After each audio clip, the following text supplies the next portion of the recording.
Hey everyone, it's Tony D with another hot take. Let me get right to it because I don't know how much footage my iPhone can hold these days.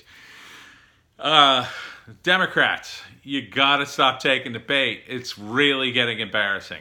So Trump got on Twitter and compared the attacks on him to a lynching, and the way he did it was basically using the word lynching. He didn't go beyond that in terms of the terminology, but just the fact that the Democrats are just so on edge, poised to pounce on anything that Trump says, no matter how vaguely racist as super racist. They pounced on this lynching thing, which turned out to be a huge, huge mistake, which leads me to believe, again, that Trump is doing this on purpose. Trump compared the attacks against him to lynching. He just called it lynching. The Democrats have forgotten that back in the day when Bill Clinton was being impeached, they used the term lynching a bunch of times. Mark Dice has a video on it. Today's video at Mark Dice you could see a bunch of times. But most importantly, Joe Biden used the term. But today, they're basically calling Trump super racist because he used the term, even though a bunch of Dems did. I mean, how many times are you going to fall into this? Trump he's smart.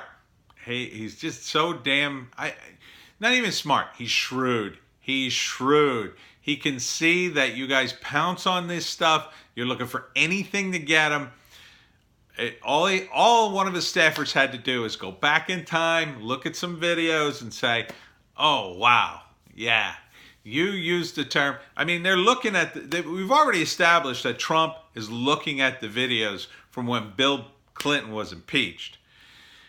It's obvious to me that at some point they were watching the videos and said, "Oh, I bet if you use the term lynching, they'll make it a racial thing," and then you could show the videos of these guys using the word lynching like it was no big deal. It's amazing that they just keep falling into it. The whole entire Ukraine thing is one big trap. One big trap, Trump. Look, Trump's the president of the United States. The guy is briefed on things, and one of the main things he would have been briefed on is the situation in the Ukraine. I mean, we're sending them millions and millions of dollars, $1 billion in aid. You don't think Trump is briefed on the Ukraine and the fact that the ex-vice president's son was working there at an energy company? You don't think he has that information? Of course he has that information. He knew that information before the phone call. Okay? And then as soon as he heard Biden's son works there, when did that all happen? He got all the information. And then he said, "Oh, okay." And then he said, I'll bet we could get some dirt on Biden via his son. I bet he got pushed into the appointment. Then he consulted with his lawyers because Trump is a millionaire real estate magnate. Okay? He was in real estate in Manhattan, one of the most competitive places in the world. Of course, he talks to lawyers all the time. So he consults these guys. They sit around and Giuliani says, whoa. Before you talk to him on a phone call, just be sure you don't do a quid pro quo. Okay? So Trump knows exactly where the line is. He walks up to the line, stops short of it, and then lets the fireworks begin. It's simple. It's simple. Now, it's not necessarily ethical or moral, but it's not illegal. And that's what Trump is good at. He knows where the line is. He doesn't cross it. That's why they didn't find anything on his taxes. Because he looked and he said, okay, where can I get into trouble? Here? Okay, don't do that. Just go right here. I get in trouble here? No, just stay right underneath. That's all you do. It's not that hard. Okay? You don't have to be a wizard to do this. You just have to have the resources and ask the right questions. And Trump asked the right questions. He's a shrewd guy. The only thing that could happen is one of his lawyers could screw up and give him the wrong information, and he could go a little too far. This impeachment nonsense is going to kill the Democratic Party. Let's imagine for an instant that this works, okay? Tim Pool is talking about the whole negative angle of, I forget what you call it, negative participation or something. Anyhow, the idea is you'll drive people out to vote through negativity, okay? So the only chance the Democrats have to win is to make people feel that they have to come out to vote against Trump. That's really hard to do, number one. All right, think about it. People in this country don't like to vote. They'll look for any excuse not to go. And now you're going to make it a negative. It's like, I'm going to vote for some a-hole I don't even like just because I like Trump so little. Most of the Democrats are very unlikable. Biden's too old. Bernie and falling apart. Bernie's definitely fallen apart. There's no way you can vote for him. Elizabeth Warren is very unlikable. The first likable guy is Buttigieg,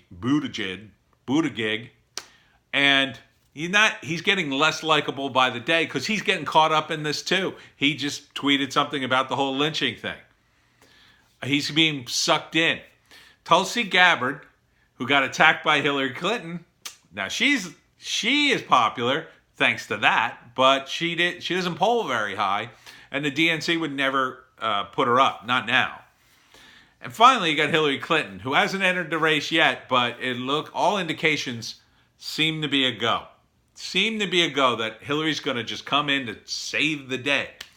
I think no matter who gets put up, they're going to lose against Trump. He's got a good economy. He's an incumbent president, and he's been hamstrung every step of the way.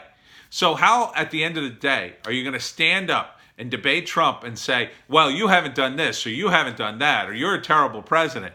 All he has to say is, I've been hamstrung. Everybody's against me. I'm trying to do things, and I managed to do some things that you people have never done, and yet, imagine how much I would have gotten done if you helped me. That's all he has to say. Forget about all his negative campaigning. He's got so much money now. He's raised over $300 million in, I forget how short, it's like a record number of money. $300 million. He's raising money like crazy because everybody knows he's going to win. So imagine the commercials he can make, all the embarrassments from the media and the Democrats. He's got so much material, he doesn't even need it all. My God.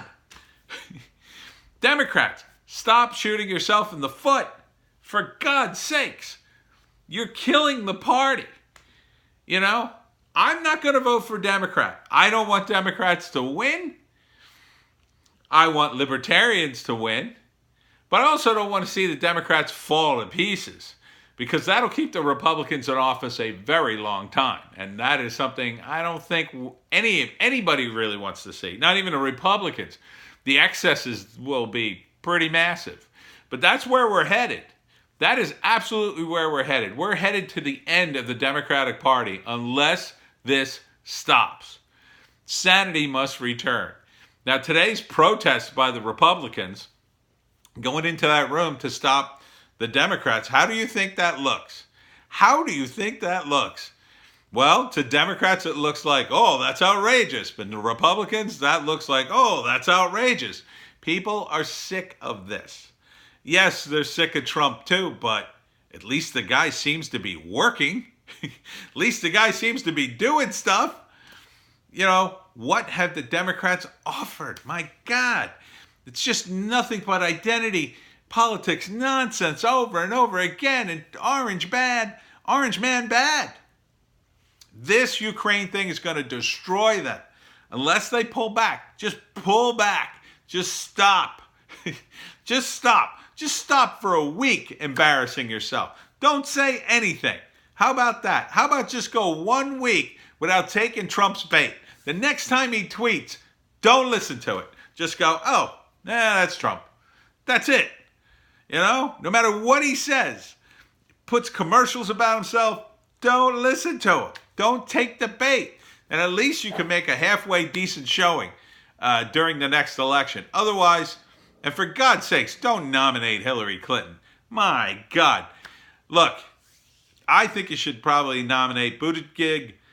I would like to see Tulsi Gabbard. I don't think she's polling high enough, but that's what my pollster says.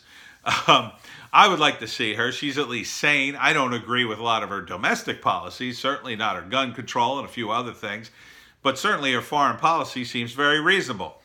Buttigieg, not so much. Seems like a moderate guy. Sanders, as honest as he may be, he's a socialist and his policies would be a disaster. Everybody else, just forget it. I couldn't vote for them, not in a second. So I don't know who you think you got at this point.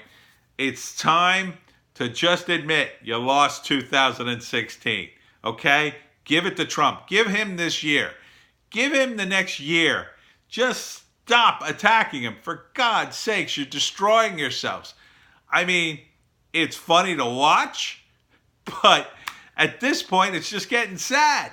It's just getting sad. He just throws out the bait and you jump right on it. And you jump right onto the trapdoor and fall through the floor. And it's like the 20th time. At this point, it's just sad. Stop.